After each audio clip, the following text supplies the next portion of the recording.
Assalamualaikum warahmatullahi wabarakatuh.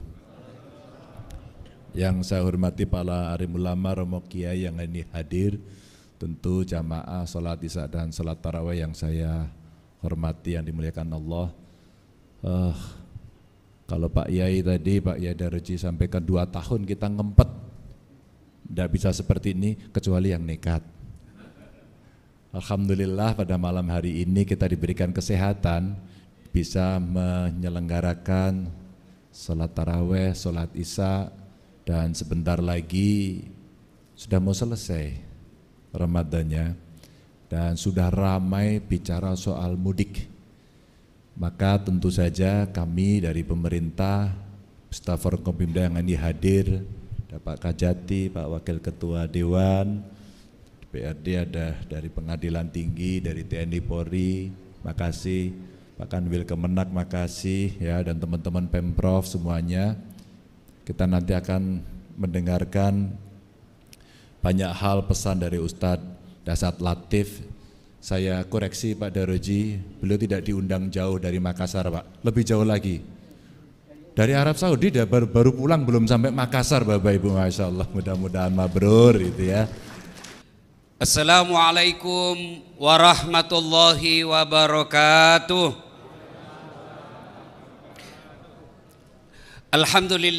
Alhamdulillahi rabbil alamin, wabihi nasta'inu ala umurid dunya waddin. Ashhadu an la ilaha illallah wa ashhadu anna muhammadan abduhu wa rasuluh. Allahumma salli ala sayyidina Muhammad wa ala alihi wa sahbihi ajma'in. Amma ba'd, faqad qala Allah subhanahu wa ta'ala fi kitabil karim, bismillahirrahmanirrahim, ya ayyuhalladzina amanu taqullaha haqqa tuqatih wa la tamutunna illa wa antum muslimun. Wahai orang-orang yang beriman, bertakwalah kalian kepada Allah dengan sebenar-benarnya takwa, dan janganlah kalian mati kecuali dalam keadaan beragama Islam. Wa qala idzan bismillahirrahmanirrahim, ya ayyuhalladzina amanu dukhulu fis-silmi kaffatan wa la tattabi'u khutuwatis syaitan innahu lakum adu mubin. Wahai orang-orang yang beriman, masuklah engkau ke dalam Islam secara sempurna, dan janganlah engkau ikuti langkah-langkah setan, karena sesungguhnya setan itu musuh yang nyata bagi kalian. Musuh kalian bukan ulama, musuh kalian bukan polisi, musuh kalian bukan tentara, musuh kalian bukan aparat, musuh kalian bukan pejabat, musuh kalian adalah setan, di mana setan itu musuh yang nyata bagi kalian. Itu kata Allah. Dan ternyata di tempat ini baru saja kita tarawih, banyak juga setan yang berkeliaran di tengah-tengah kita. Setannya bukan pocong, tapi setannya berupa handphone. Orang sudah ceramah masih sibuk juga dia gitu. Itu setan itu mengalihkan perhatian.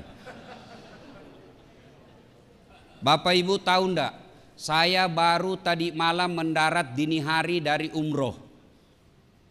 Hanya beberapa jam tidur, pergi lagi ke sini ke Semarang.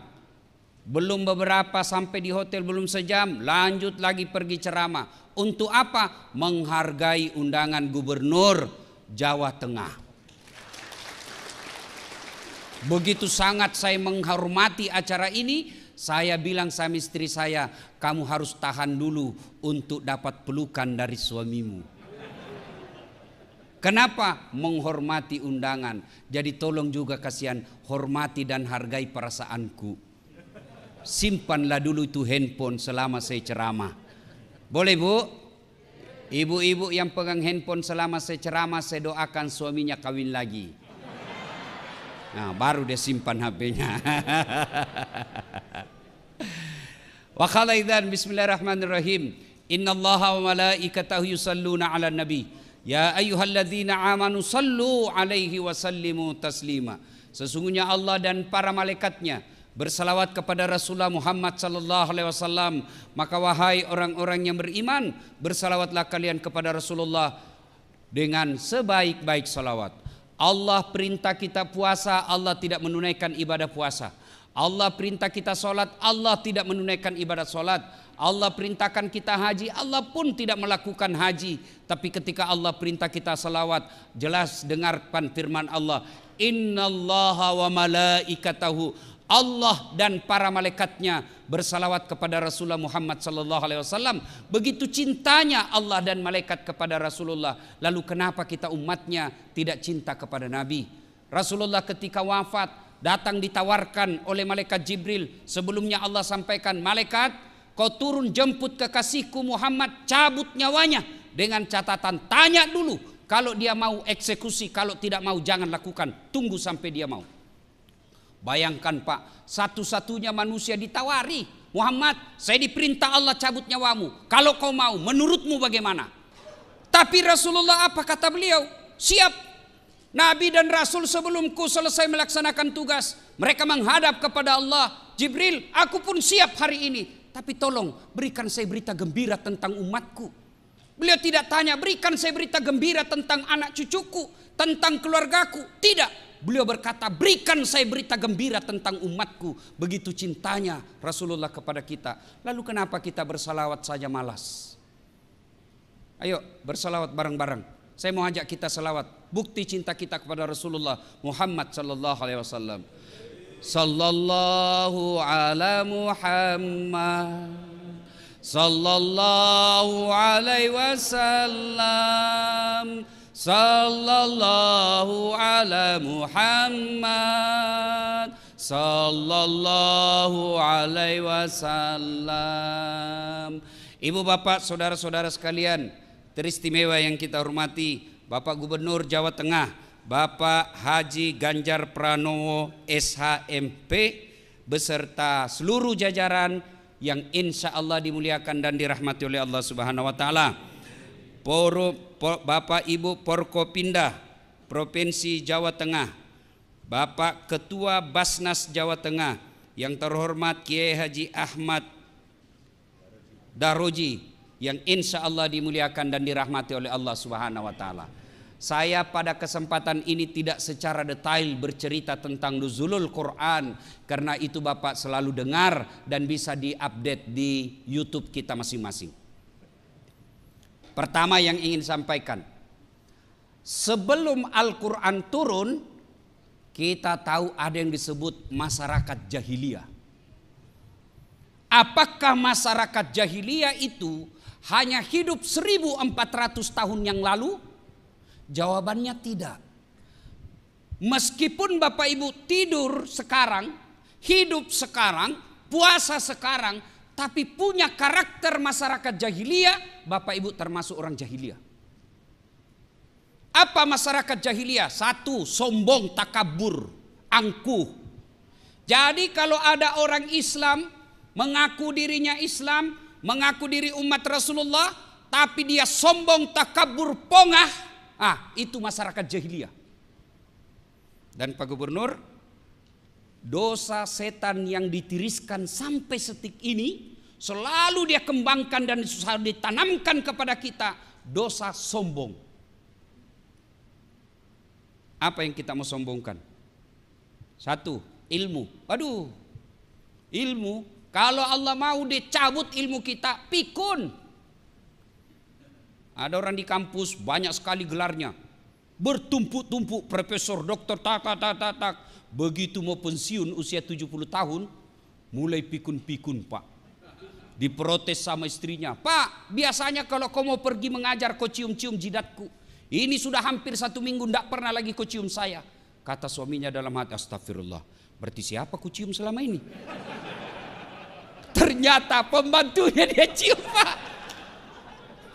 Apa mau sombong? Profesor doktor, Allah cabut ilmumu, kau tidak bisa bedakan mana istrimu mana pembantu. Pak Kadis jangan juga modus. Teman-teman sudah dengar ceramah ini, besok didapat di kamar sama nanya, Pak, saya kira mamamu nak. Apa yang kita mau sombongkan dengan ilmu? Allah jelaskan dalam Al-Quran, wa ma utitu minal ilmi illa qalila. Saya tidak berikan kamu ilmu kecuali sangat sedikit.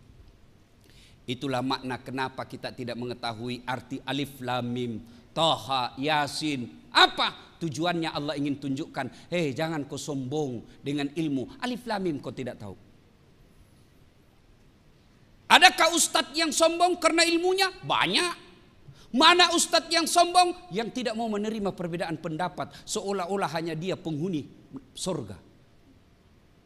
Kayak dia panitia hari kiamat. Aduh. Dulu waktu saya kecil, itu kalau kita sholat jamaah Pak di masjid subuh, kalau di samping kanan kita tidak kunut, kita tidak ribut Pak. Allahu Akbar. Samping kanan kunut, tidak ribut. Kita cuma bilang dalam hati, oh Muhammadiyah. Selesai. Sekarang Pak, dia belajarnya di YouTube. Baru 3 minggu, baru 2 menit habis kuotanya. Paham agama setengah-setengah.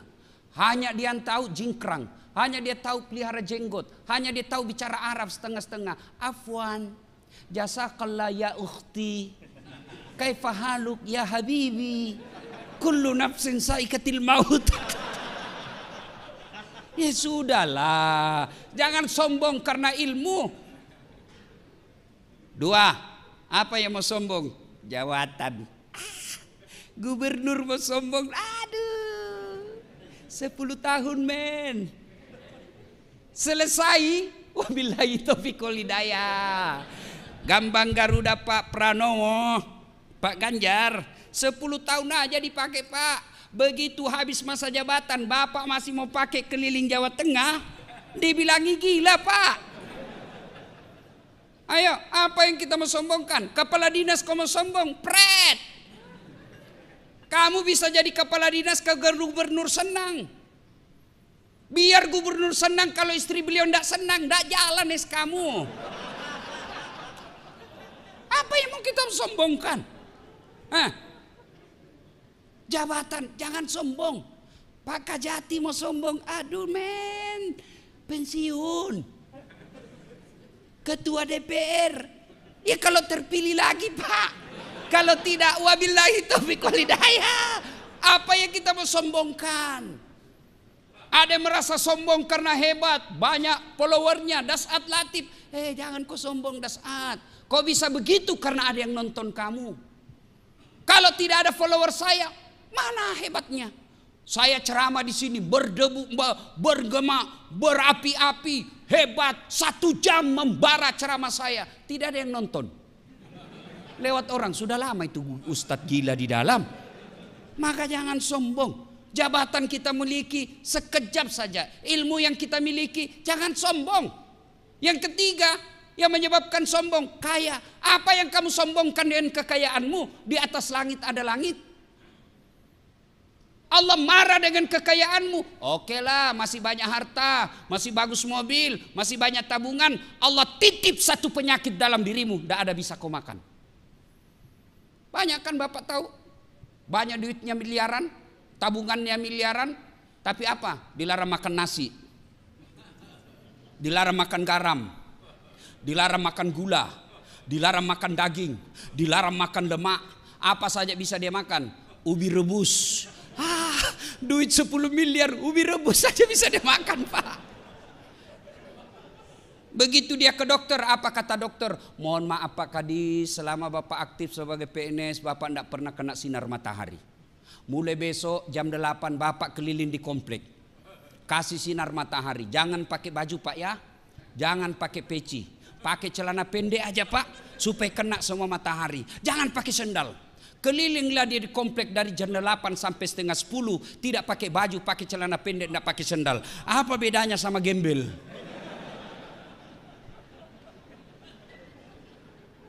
Ada 3 teman setan di dunia kata Allah. Ganiyun mutakabbir, orang kaya yang sombong.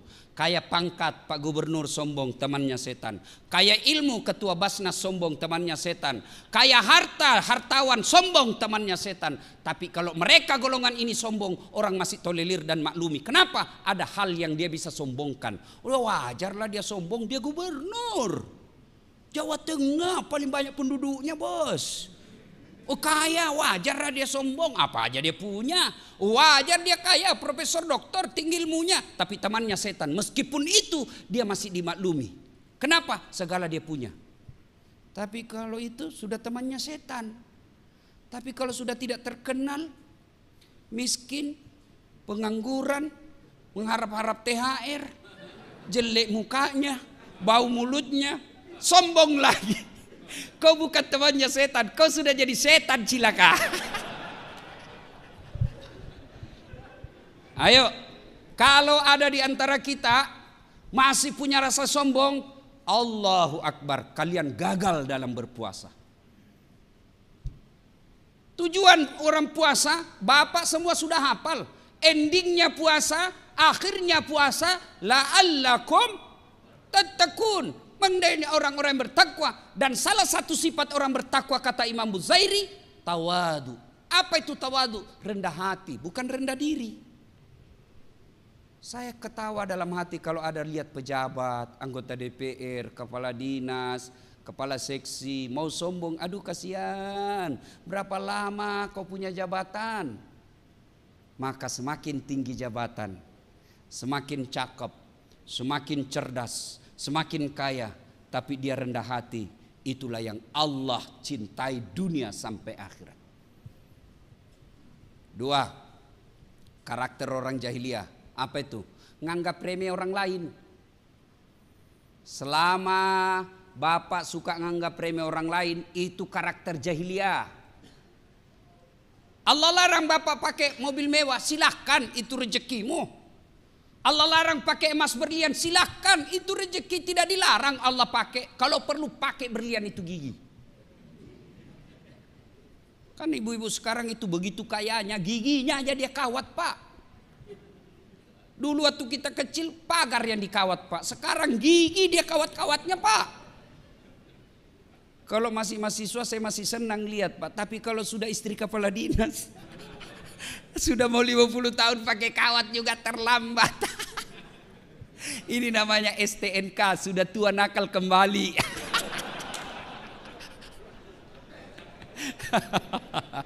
Sudahlah, daripada pasang behel Bu, lebih baik itu harga behel kirim untuk kehidupan ibu dikubur. Nganggap remeh orang lain. Mana disebut nganggap remeh orang lain? Nih, Bapak diangkat kepala dinas, meremehkan pegawai honor. Itu sombong, masyarakat jahiliyah itu. Ada pegawai honor di sini? Ada? Banyak kan? Saya tahu penyanyi lagunya kalau pegawai honor. Berakit-rakit dahulu, berenang-renang ke tepian, sakit-sakit dahulu, susah-susah dahulu, lalu kemudian tetap susah. Itu pegawai honor tuh. Sebelumnya PTT namanya kan, pegawai tidak tetap. 5 tahun kemudian TTP, tetap tidak pegawai.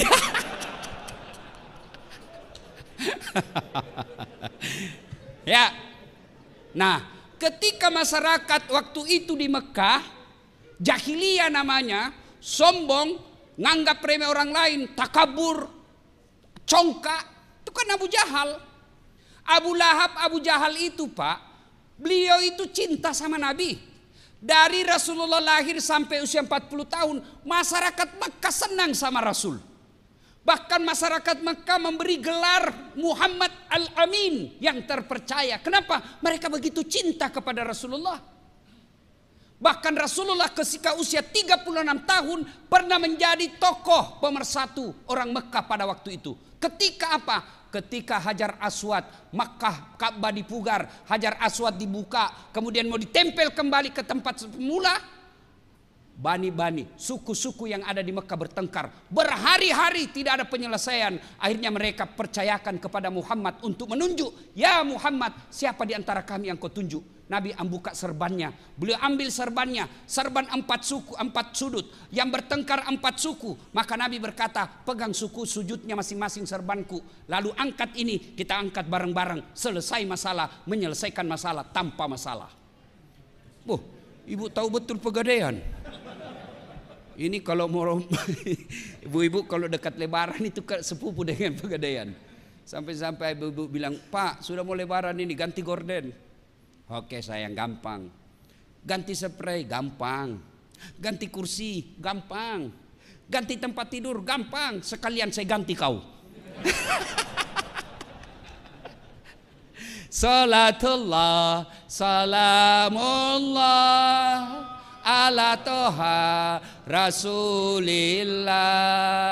Salatullah salamullah ala yasin habibillah.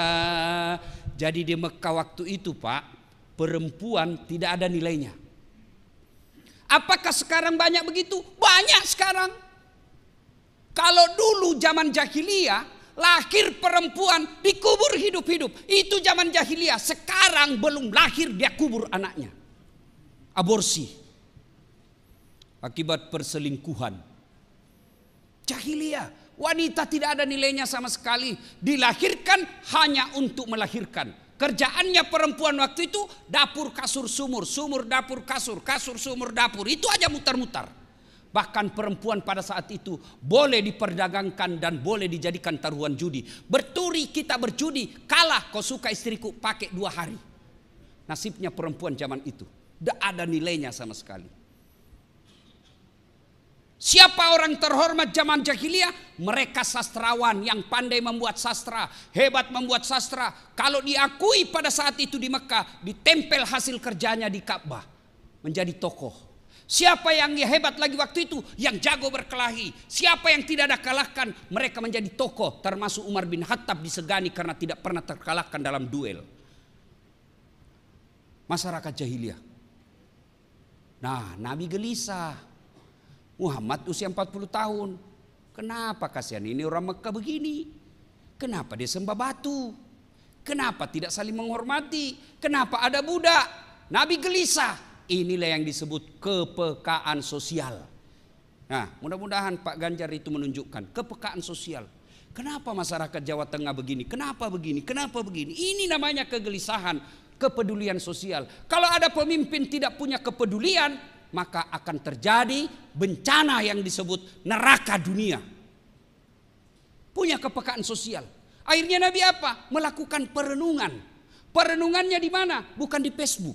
Perenungannya di mana? Beliau naik ke gunung. Namanya Jabal Nur. Di Jabal Nur itu ada gua yang kita kenal dengan Gua Hira. Beliau kemudian beruslah. Bahasa Jawanya semedi. Benar Pak? Hah? Ya, mulut Bugis. Akhirnya berenung, lama berenung. Akhirnya di malam ke-17 Ramadan. Ini pegawai-pegawai, saya kasih hadiah. Siapa yang tahu arti Ramadan? Ayo angkat tangan Pak. Siapa yang tahu arti Ramadan? Saya kasih hadiah 2 lembar, 3 lembar. Ayo, pegawai. Ini yang di depan, kepala-kepala dinas mungkin ini. Ayo Pak, jangan cuma tahu proyek. Jangan cuma vendor yang Bapak tahu. Ayo, siapa yang tahu artinya Ramadan? Ayo, yang di depan. Kamu yang di belakang apa?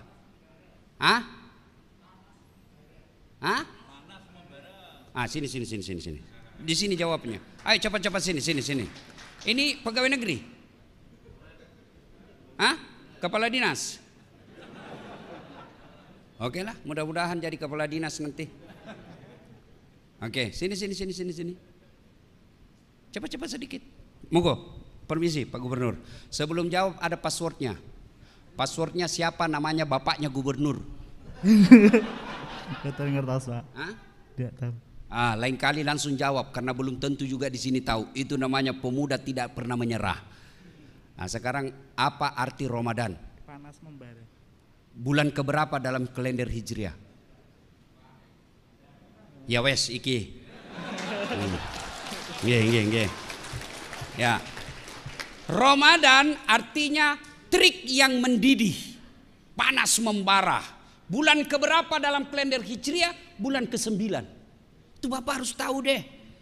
Kalau kita Januari, Februari dihafal biar tutup baru bangun. Bulan 9, bulan apa namanya? Itu hafal Pak.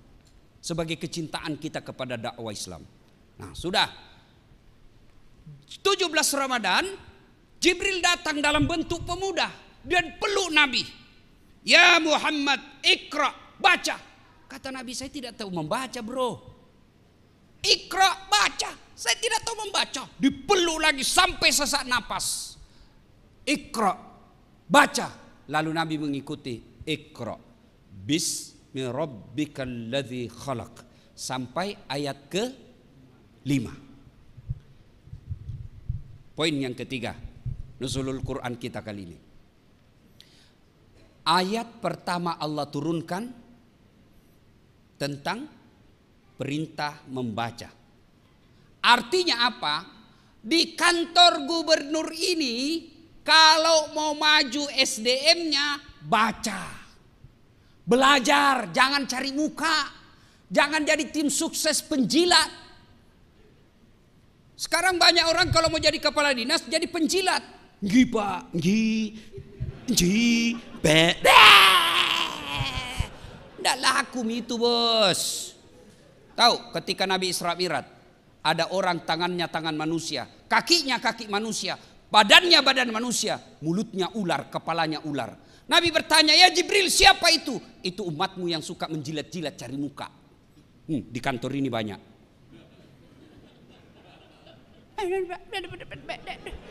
Santai saja bos, kayak ndak punya sudah harga diri. Berdirilah dengan kepala tegak. Katakan yang hak adalah hak, katakan yang batil adalah batil. Meskipun dia di depan kita gubernur, sampaikan bahwa Pak, Bapak keliru. Apapun ini Pak, saya cinta sama Bapak, saya harus sampaikan daripada Bapak masuk penjara. Lebih baik saya dipecat dari Bapak daripada Bapak masuk penjara. Saya cinta Bapak karena Allah. I love you full. Pak Gubernur bilang, ini yang saya cari. Daripada bosnya masuk penjara. Ada juga itu pura-pura baik di depan kita Pak. Tujuannya apa? Supaya dia ditangkap, dia yang jadi kepala dinas.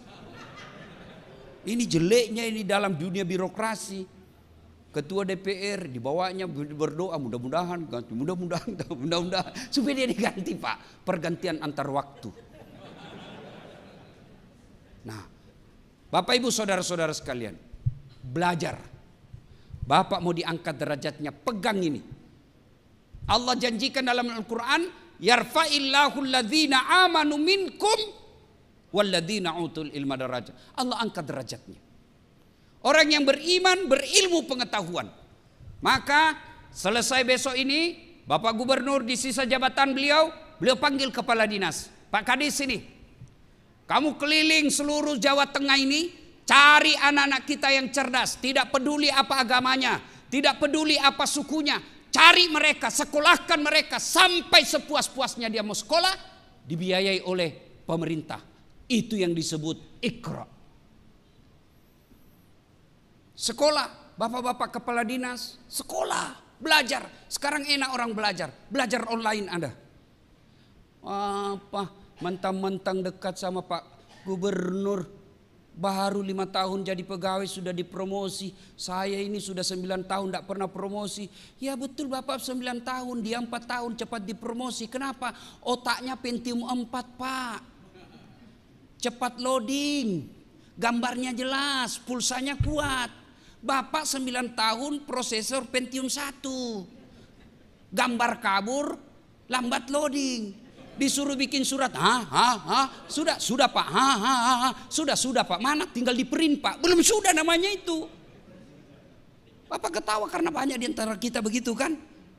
Maka kalau mau diangkat derajatnya, belajar. Ali bin Abi Thalib pernah ditanya, ya Imam, kalau kau disodorkan antara harta dengan ilmu pilih mana? Bapak-bapak kalau disodorkan sama gubernur, Pak nih iPhone 13 atau kitab Durratun Nasihin, Bapak pilih mana? Kitab, pencitraan. Ali bin Abi Thalib, ya Imam, kalau kau disodorkan antara harta dengan ilmu, pilih mana? Ali bin Abi Thalib dengan mantap, saya pilih ilmu. Kenapa ya Imam? Ada 3 kelebihan ilmu dibanding harta. 1, harta kamu yang jaga, ilmu dia yang jaga kamu. Bapak punya duit 5 juta, masukkan kaleng-kaleng, gembok kalengnya, 1 gembok. Masuk lemari, gembok lagi lemarinya, 2 gemboknya. Keluar kamar, gembok lagi kamar, 3 gemboknya. Keluar rumah, gembok lagi rumah, 4 gemboknya. Keluar pagar, gembok lagi pagarnya, 5 gemboknya. Sampai kantor gubernur hilang kuncinya. Apa ndak setengah mati dijaga itu duit. Tapi kalau ilmu, dia yang jaga kamu. Mana buktinya? Pak Ganjar. Kemana-mana dikawal Satpol PP. Polisi setengah. Saya Satpol, saya Ustadz. Dijaga, dikawal. Kenapa? Karena punya ilmu. Tidak mungkin jadi gubernur kalau beleng-beleng. Maka kalau ilmu, dia yang jaga kalian. Kalau harta, kalian yang jaga dia. Maka belajar. Belajar ilmu apa saja. Belajar ilmu sawit. Bismi rabbikal ladzi khalaq. Belajar ilmu matematika. Belajar ilmu fisika. Ilmu kedokteran. Administrasi negara. Silakan pelajari semua. Pelajari. Dengan catatan Bismi rabbikal ladzi khalaq. Mengagungkan nama Tuhan. Kalau bapak semakin tinggi sekolahnya, makin banyak gelarnya, tapi semakin jauh dari Allah, percaya itu bukan ilmu, tapi ilmu sekedar tahu. Itu namanya sekedar tahu. Ilmu adalah orang yang mendekatkan dirinya kepada Allah Subhanahu wa taala. Itulah ilmu yang berkah. Selesai. Yang ketiga, belajar. Kemudian setelah Rasulullah menggigil, setelah dipeluk oleh Jibril, kembali Nabi ke rumahnya. Sampaikan kepada Khadijah, wahai istriku, saya menggigil kedinginan, selimuti saya. Kira-kira kalau Pak Kadis 3 hari 3 malam keluar rumah, tidak ada kabar, ditelepon mati handphonenya, pulang-pulang kedinginan, lalu katakan ke istri, Bu, selimuti saya, Bu, saya kedinginan. Kira-kira apa singkatnya, Bu? Bapak diselimuti. Enggak, Pak, interogasi. Dari mana kau? Kau pulang-pulang kedinginan. Marah itu HP-mu. Memang ini laki-laki kurang ngajar ini. Tapi Khadijah tidak. Hikmah keempat, keluarga sakinah, keluarga bahagia, itulah yang disebut fid dunya hasanah. Bapak selalu berdoa, fid dunya hasanah. Mana sih itu dunia hasanah, kebahagiaan di dunia, keselamatan di dunia, mana kebahagiaan di dunia? Satu di antaranya punya istri yang baik. Rasulullah salah satu sebab penopang dakwah beliau punya Khadijah yang sangat dicintai. Ketika Rasulullah sallallahu alaihi wasallam ditinggal Khadijah, beliau sedih. Maka kita dalam sejarah Islam kita kenal dengan istilah tahun duka cita. Nabi menyebutnya tahun duka cita. Kenapa? Karena ditinggal istri beliau. Sampai Rasulullah bersabda, barang siapa seorang wanita, seorang istri ditinggal, meninggal, lalu dia berkata suaminya, aduh, baik betul istri saya. Ya Allah, kenapa terlebih dahulu engkau mencabut nyawanya? Meskipun dia gendut, tapi aku sayang dia, ya Allah. Kenapa bukan istrinya tetanggaku yang suka selingkuh? Aku sayang istriku, ya Allah. Dunia akhirat aku mencintainya. Tanda-tanda ibu penghuni sorga. Tapi kalau sebaliknya, begitu ibu meninggal, suami masuk kamar berteriak, merdeka!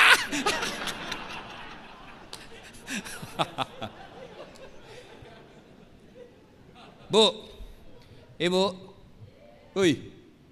bu, mau ndak masuk surga? Jalur pintas, mau ibu? Kata Nabi, 1, aqimis shalah, dirikan sholat. 2, puasa Ramadan. 3, jaga harga dirimu. 4, patuhi perintah suamimu. Kata Nabi, tadkhulul jannati bisalam. Ibu, kau masuk surga dengan segala kehormatan. Pintu mana saja kau mau. 4 aja syaratnya. Lebih susah jadi caleg. Benar. 4 aja syaratnya, Bu. Nabi sudah katakan, kau masuk surga deh dari pintu mana kau suka. Tapi sayang 1000 sayang, setan berhasil menggoda ibu-ibu. Akhirnya apa? Dia rajin sholat, dia rajin puasa, rajin tadarus. Satu dosa yang besar di sisinya, dia tidak tahu menghormati suaminya. Ibu boleh marah sama suami, boleh. Islam tidak melarang, tapi tidak boleh memaki. Kecewa saya, Bang, saya jauh-jauh dari Sulawesi ikuti kamu, ternyata kau berkhianat. Boleh ibu marah seperti itu. Tapi kapan ibu memaki, bodoh memang kamu, laki-laki apa ini, S2 tapi goblok. Bapak pernah digoblok-goblok sama istri? Ini saya lihat ini muka-muka takut sama istrinya ini semua ini. Mana ada orang berani sama istrinya? Kalau Ustadz tidak, cuma istriku yang lebih berani. Podo air. Memang tidak ada orang hebat depan istri, Pak. Habis. Kita ini bisa jago bukan karena saya hebat, tapi karena istri saya pandai. Istri saya pandai menyenangkan hati. Mana bisa Pak Gubernur mau pidato bikin anggaran kalau tiba-tiba istri menelpon, "Oi, anakmu kesetrum." Mana bisa lagi kita konsentrasi, Pak. Ayah, Maka salah satu yang disebut fid dunya hasanah itu seperti Khadijah. Ibu, Bu, ketika Khadijah sakaratil maut itu datang Jibril beri salam.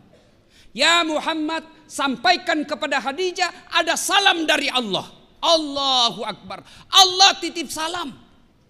Malaikat Jibril sampaikan, ya Muhammad, sampaikan kepada Khadijah ada salam dari Allah. Dan sampaikan kepada Khadijah, Allah telah menyiapkan sorga. Dan di dalam sorga itu Allah sediakan Khadijah istana yang terbuat dari apa? Terbuat dari mutiara. Kenapa tidak terbuat dari emas? Kenapa tidak terbuat dari jamrud? Kenapa tidak terbuat dari berlian? Karena Khadijah punya sifat mutiara. Apa sifat mutiara? Ibu tahu kan mutiara? Ibu tahu kan? Ya ada di lehernya ibu tuh. Mutiara. Itu mutiara, Bu, hidup di dasar laut.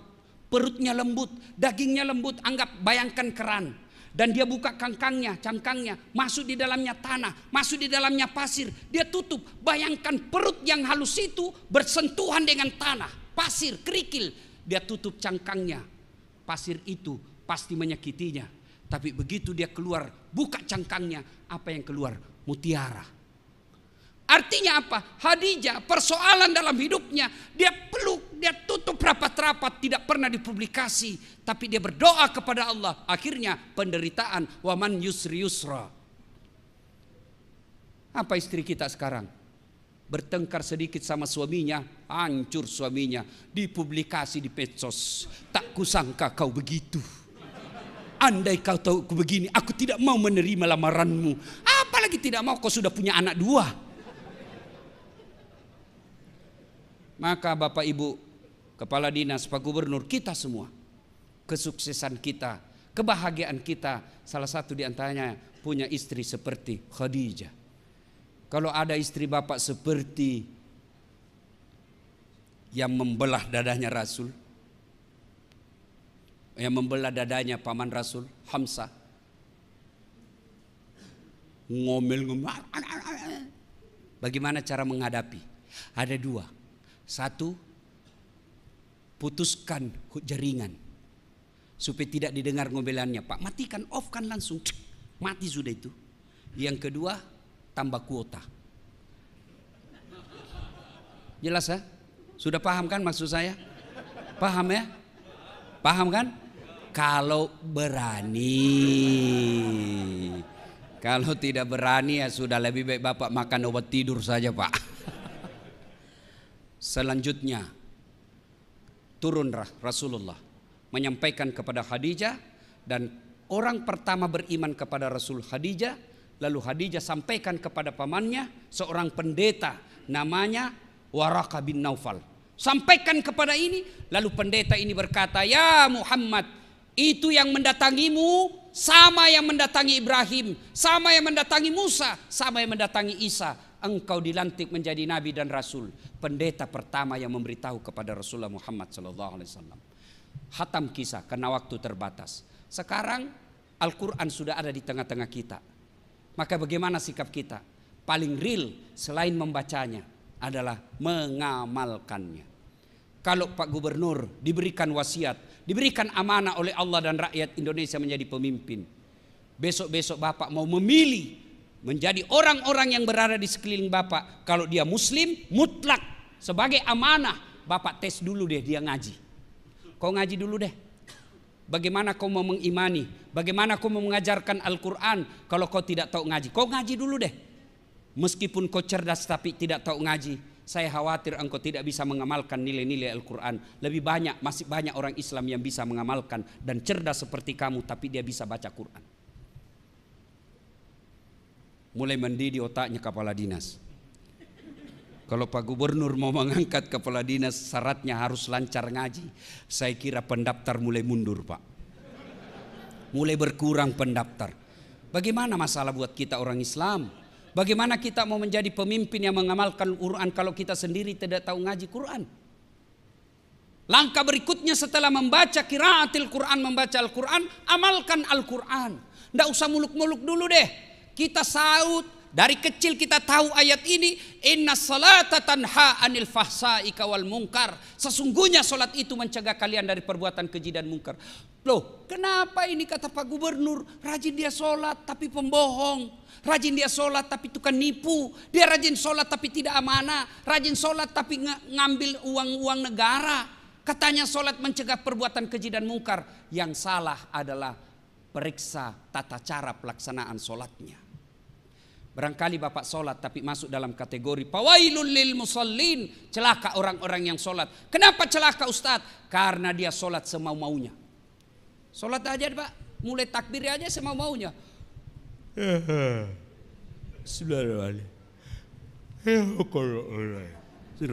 Malik yaumin. Iya kena. Ada kan begitu Pak? Ada.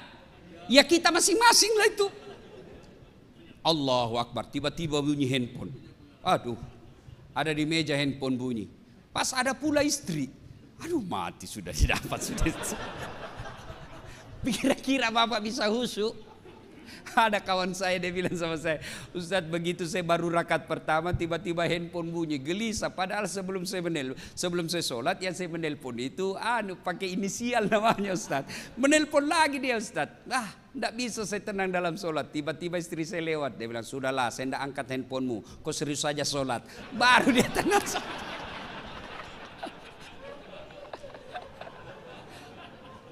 Kan banyak yang begitu. Gimana bagus bisa mencegah sholat kita, bisa mencegah kekuatan keji dan mungkar kalau sholat kita main-main. Sholat kita tidak bisa konsentrasi dengan baik. Sudah tahayat atau belum nih? Sudah tahayat atau belum? Sudah 3 atau 2? Maka agar menghindari itu, sholat berjamaah. Sholat jamaah. Kalau orang sholat jamaah Pak, lipat 27 kali. Mudah-mudahan yang hadir di tempat ini, selesai ini, mari tunaikan sholat jamaah. Tidak mesti di masjid. Bapak di ruangan mau sholat, daripada cuma dapat 1, ajak teman. Ayo dek, temani saya sholat duhur, dapat 27 kali lipat. Sholat jamaah tidak harus di masjid. Apalagi kita sebagai ASN, kalau pergi ke masjid lagi jauh dari kantor, ngambil waktu sementara pekerjaan numpuk. Maka Bapak sholat aja di samping meja, sholat berjamaah. Dibilangi kita soalim, tidak apa-apa. Dia dapat dosanya, Bapak dapat pahalanya. Alhamdulillah saya lihat ini Pak, rajin-rajin semua sholat jamaah. Mana-mana masjid Jawa Tengah Pak, full masjid Pak. Terutama kalau subuh, ramai Pak. Penuh. Tidak ada di luar. Tidak ada di dalam, semua di luar Pak. Ayo hidupkan sholat jamaah. Masya Allah. Kalau Pak Gubernur rajin sholat jamaah, saya yakin kepala dinas akan mengikutinya. Assalamualaikum warahmatullahi wabarakatuh. Assalamualaikum warahmatullahi wabarakatuh. Kata Pak Gubernur, mana ini kepala dinas PU? Tidak pernah juga saya lihat sholat berjamaah. Ajudan telepon, Pak Kadis dicari sama Pak Gubernur. Katanya Bapak tidak pernah dilihat sholat jamaah. Besok belum azan Pak, sudah ada di masjid ini Pak Kadis. Itulah hebatnya kekuasaan Pak. Berdakwah. Kalau kekuasaan dipakai dakwah, cepat itu pengaruhnya.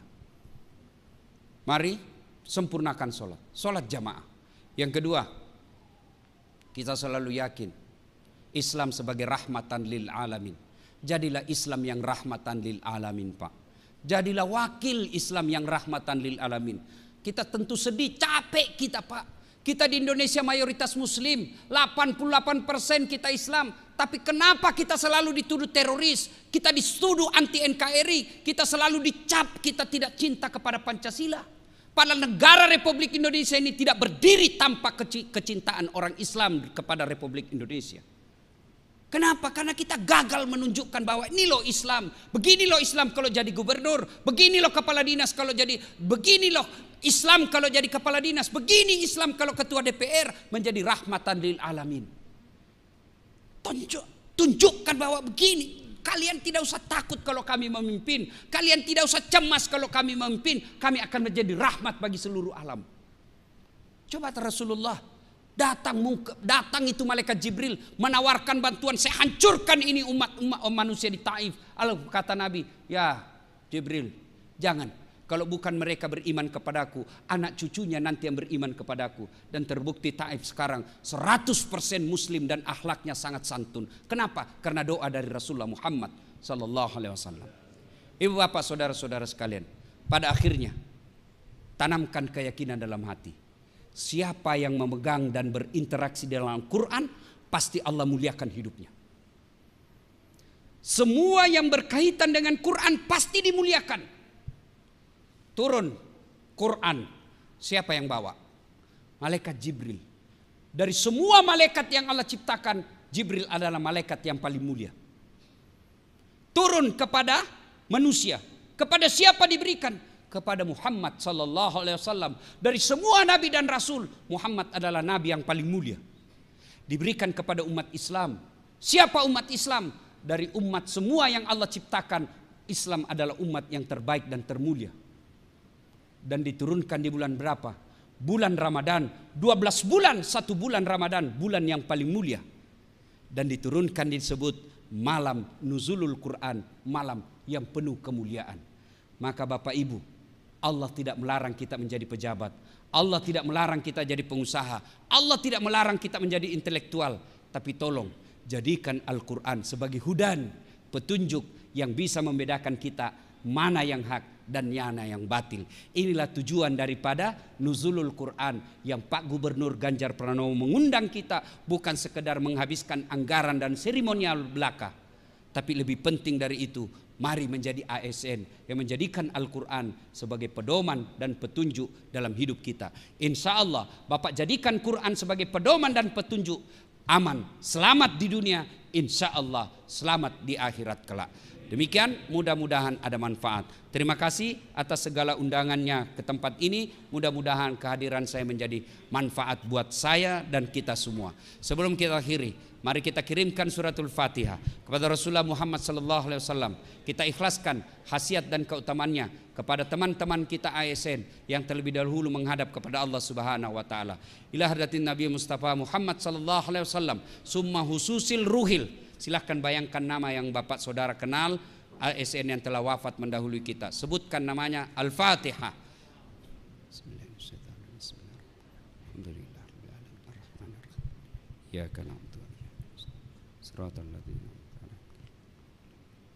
Amin. A'udzu billahi minasyaitonir rajim. Bismillahirrahmanirrahim. Allahumma shalli ala sayidina Muhammad wa ala ali sayidina Muhammad. Allahumma ghafir lil mu'minina wal mu'minat wal muslimina wal muslimat al akhya'i minhum wal amwat innaka sami'un qaribun mujibud da'wat wa kadiyal hajat. Allahumma ghafir lana wa liwalidayna warhamhuma kama rabbayana shaghira. Rabbana la tuzigh qulubana ba'da idh hadaytana wa hab lana min ladunka rahmah innaka antal wahhab. Rabbana atina fid dunya hasanah wa fil akhirati hasanah wa qina adzabannar. Subhana rabbika rabbil izzati amma yasifun wa salamun alal mursalin walhamdulillahi rabbil alamin. Izin ada yang terlupa Pak, satu kali sedikit lagi, minta 3 menit. Bapak Ibu, ini isinya air putih. Bapak Ibu, ini isinya air putih. Kalau air putih halal atau haram? Halal, jernih, bersih. Inilah pekerjaan Bapak menjadi ASN. Gaji Bapak anggota DPR, Forkopimda, inilah gaji Bapak. Halal. Tapi ketika Bapak tidak mengeluarkan zakat, Bapak tidak keluarkan zakat hartanya, zakat penghasilannya, maka ibaratnya saya celupkan tangan saya di kloset. Mohon maaf, beribu maaf, bukan bermaksud jorok. Saya masukkan air tangan saya, jari saya di kloset, lalu saya angkat, saya ambil 1 tetes dari kloset itu, tidak ada kuningnya Pak, yang airnya aja tuh. Sudah dibuang kuningnya. Sudah tinggal itu air, tapi masih putih Pak. Saya ambil 1 tetes, lalu saya titiskan di sini, 1 tetes saja. Kira-kira masih Bapak mau minum yang tadinya air jernih? Ada yang mau minum?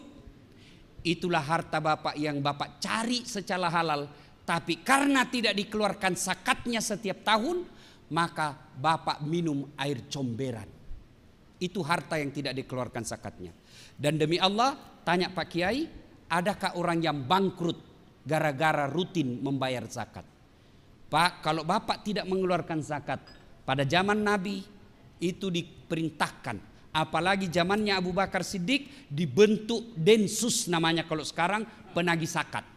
Kalau Bapak tidak mau bayar zakat, Abu Bakar Siddiq perintahkan perangi mereka yang tidak mau membayar zakat. Jadi selesai ini bayar zakat Bapak. Bagaimana cara bayarnya? Dan hebatnya sekarang undang-undang perpajakan kita, Bapak bayar zakat kalau bayarnya di Basnas, bayarnya di lembaga zakat yang resmi, zakat yang Bapak keluarkan itu menjadi pengurang dari pajak tahunan Bapak. Jadi kalau Bapak bayar zakat misalnya 10 juta, Bapak bayar pajaknya 20 juta, maka yang 20 juta itu dikurangkan dari 10 juta yang Bapak bayarkan zakat. Itu dijelaskan dalam konstitusi kita. Maka bayar zakat. Kemana Ustadz kita khawatir nanti tidak tepat sasaran? Bayarnya tidak usah khawatir, ke Basnas saja. Dan Bapak kalau bayar zakat itulah yang tolak bala. Kalau misalnya Bapak sudah di dalam daftarnya Pak Gubernur mau dimutasi. Tiba-tiba Bapak bayar zakat dan sedekah, ternyata namanya Bapak tidak dilihat sama Pak Gubernur. Tidak masuk daftar. Itulah yang disebut tolak bala. Allah Maha Kuasa. Maka bayar zakat sedekahnya Bapak. Insya Allah berkah. Demikian. Assalamualaikum warahmatullahi wabarakatuh. Baik hadirin yang kami hormati, dengan demikian maka rangkaian acara pada malam hari ini telah selesai. Akhir kata kami menghaturkan terima kasih atas kehadiran dan perhatian Bapak Ibu sekalian. Wabillahi taufiq wal hidayah. Wassalamualaikum warahmatullahi wabarakatuh.